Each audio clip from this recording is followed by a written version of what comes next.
Ang pamagat ng tulang ito ay edukasyon. Ang edukasyon ay parang kayamanan, hindi mananakaw ng kahit sino man.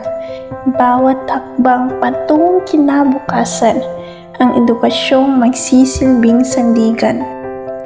Ang bawat aral na ating natutunan, parang dahong unti-unting lumalaban. Kaya dapat natin itong pagtuunan na makamit ang buhay kaginhawaan. Bawat salita mayroong kapangyarihan, naglayong mapalawak ang kaalaman, bukiring aralin ating pag-ingatan, sa gayong libong pahina maalagaan.